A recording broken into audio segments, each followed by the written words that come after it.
თბილისის საქალაქო სასამართლო პარტია მოქალაქეების ლიდერი ალეკო ელისაშვილი კვლავ პატიმრობაში დატოვა ოპოზიციონერ პოლიტიკოს ტერორისტული აქტის ჩადენის მცდელობა ედება ბრალად. ბრალდების მხარემ დღევანდელ სხდომაზე აღკვეთის ღონისძიება პატიმრობის ბრძალაში დატოვება შუამდგომლა. დაცვის მხარემ კი აღკვეთის ღონისძიება პატიმრობის საერთოდ გაუქმების ან გაუქმების შემთხვევაში გირაოს გამოყენების შუამდგომლობა დააყენა. საბოლოოდ მოსამართლემ ბრალდების მხარის შუამდგომლობა დააკმაყოფილა და ელისაშვილი კვლავ პატიმრობაში დატოვა. პროცესზე ოპოზიციონერმა პოლიტიკოსმა სიტყვის უფლებით ისარგებლა და პოლიციელ ზაქარია ჩოხელის პასუხისგებაში მიცემა ითხოვა. ალეკო ელისაშვილის თქმით, სწორედ ეს პოლიციელი მონაწილეობდა მის ცემაში 2 წლის წინ, 2024 წლის 17 აპრილს, მთავრობის კანცელარიასთან გამართულ აქციაზე. დღევანდელ სასამართლო პროცესზე მან ამ პერიოდში მის მიმართ განხორციელებულ ძალადობაზე ისაუბრა და თქვა, რომ 2 წლის წინ რუსული კანონის საწინააღმდეგო აქციაზე კორდონში ვაჟა სირაძის უშუალო ბრძანებით შეათრიეს. რაც შეეხება ელისაშვილის მიერ დასახელებულ ზაქარია ჩოხელს, ოპოზიციონერმა პოლიტიკოსმა თქვა, რომ მომხდარის შემდეგ ამ პოლიციელმა მას შუამავლებიც კი მიუგზავნა. ელისაშვილის სიტყვის აუდიო ჩანაწერების სოციალურ ქსელში ვრცელდება.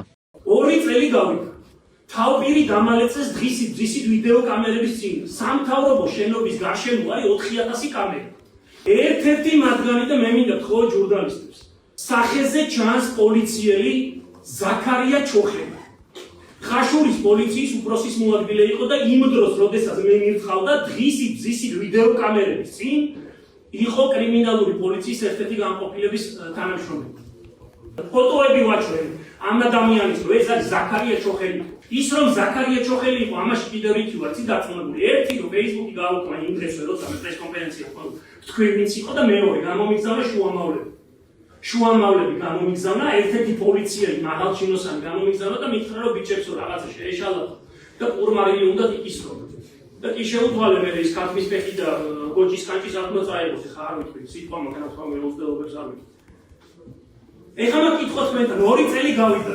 ეს რაღაცა ზღაპრები მოუყევით ფარცხალაძეს, ბოდიში არ გიცნობ. რატო არ არის დაჭერილი პოლიციელი ზაქარია ჩოხელი? ეს ყველაფერიც არ მადარდებდა, როცა ხედავდი, რომ გოგოები რადიო თავისუფლებას ედო რამდენიმე ინტერვიუ გოგო იძახდა ერთი, რომ პირში მაფუთხებდნენ პოლიციელები.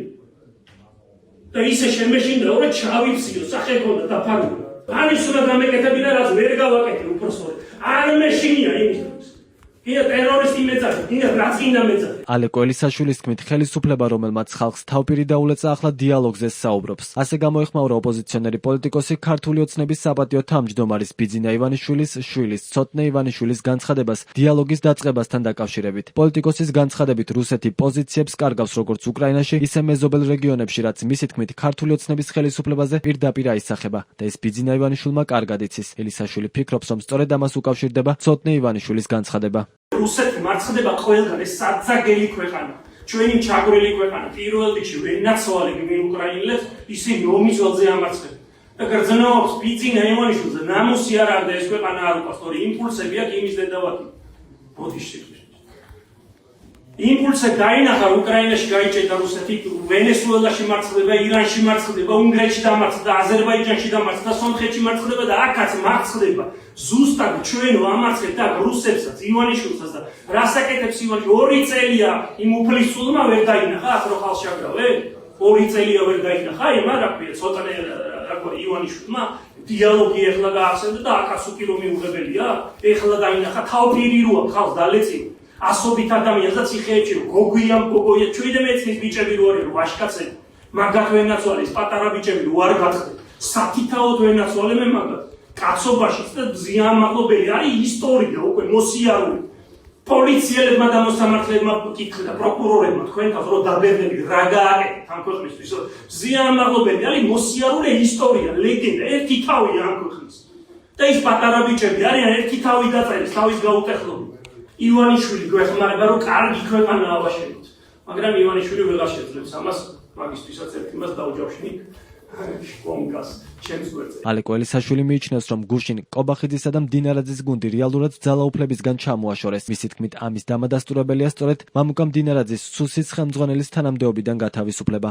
სინამდვილეში ეს შენობა არის ხალხის ღირსების საყრეს. უსამართლობის, შეურაცხყოფის, ტყუილა უბრალოდ ქალებს ცემდნენ ამ შენობაში.